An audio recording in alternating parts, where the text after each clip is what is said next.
Everyone. आज जिस topic पे मैं डिस्कस करने जा रही हूँ वो है high functioning autism. High functioning autism का हम पता कैसे लगाएं?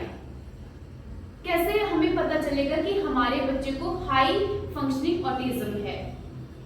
तो सबसे पहले अगर मैं बात करूं हाई फंक्शनिंग ऑटिज्म की, तो ये जो बच्चे होते हैं उनका जो स्पीच लैंग्वेज का जो टाइम पीरियड रहता है, जो डेवलपिंग टाइम पीरियड रहता है, वो सेम नॉर्मल बच्चों की तरह ही रहता है। लाइक 1 साल के जब ये बच्चे होते हैं तो एक वर्ड के साथ 10 वर्ड्स बोल लेते हैं। जब 2 साल के हो जाते हैं तो 2 वर्ड को ज्वाइन करने लग जाते हैं। 3 साल तक आते आते ये बच्चे सेंटेंस फॉर्मेशन बनाना स्टार्ट कर देते हैं। लाइक जो नॉर्मल बच्चे को हम देखते हैं ना कि नॉर्मल बच्चा 3 साल में सेंटेंस बनाना स्टार्ट कर देता है, तो जिन बच्चों को हाई फंक्शनिंग ऑटिज्म होता है वो बच्चे भी 3 साल की एज में सेंटेंस बनाना स्टार्ट कर देते हैं।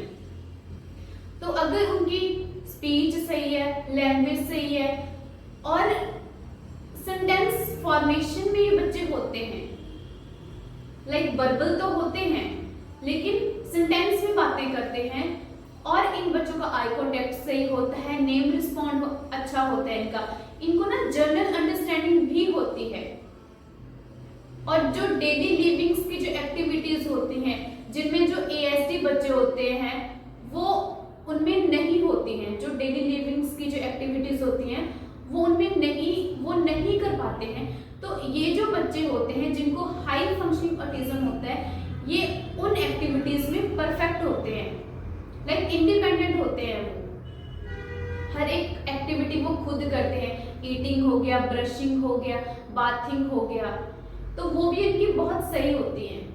तो जब इनमें लैंग्वेज सही है, कम्युनिकेशन भी सही है, आई कांटेक्ट अच्छा है और डेली लिविंग्स की जो एक्टिविटीज में ये बहुत अच्छे हैं, तो प्रॉब्लम है कहाँ पे?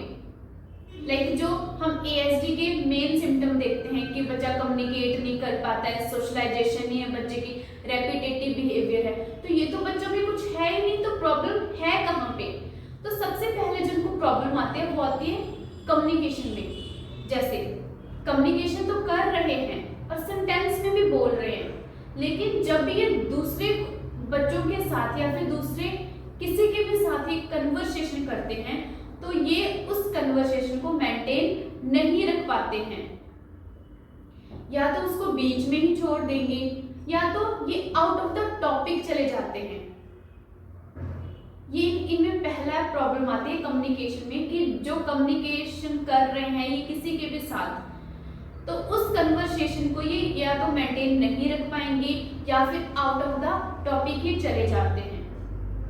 सेकंड, जैसे हम देखते हैं ना कि लैंग्वेज तो अच्छी है, जो अपनी इनकी बेसिक नीड होती है वो तो बता रहे हैं, लेकिन लैंग्वेज में क्या होता है, जो सोशल में यूज होने वाली लैंग्वेज होती है, जैसे कब, क्यों, कैसे, क्या बोलना है, इन बच्चों को नहीं पता होता है। और ये जो बच्चे होते हैं वो अपने ही पॉइंट ऑफ व्यू से बातें करते हैं और अपने इंटरेस्ट की बातें करते हैं, और दूसरों के पॉइंट ऑफ व्यू से इनको कोई लेना देना नहीं होता है। लाइक इनको ये नहीं पता होता कि मैंने किसके साथ कैसे बात करनी है। मम्मा पापा के साथ मुझे कैसे बात करनी है, टीचर है तो उसके साथ कैसे बात करनी, फ्रेंड्स हैं तो फ्रेंड्स के साथ मैंने कैसे बात करनी है।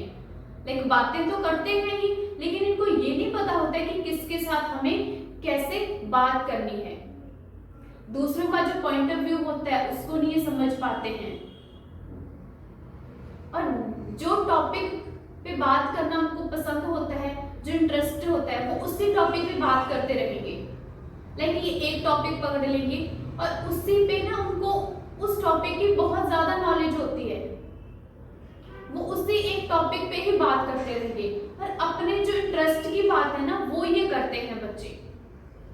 और जैसे हम देखते हैं ना कि जो एएसडी बच्चे होते हैं उनमें सेंसरी इश्यूज बहुत ज्यादा होते हैं, तो इन बच्चों में भी होते हैं, लेकिन इन बच्चों में थोड़े से कम होते हैं, और इनमें भी बिहेवियर्स में कई प्रॉब्लम्स होती हैं। जो एएसडी बच्चों में होती है उनमें ज्यादा होती हैं, लेकिन इनमें थोड़ी सी कम देखने को मिलती हैं।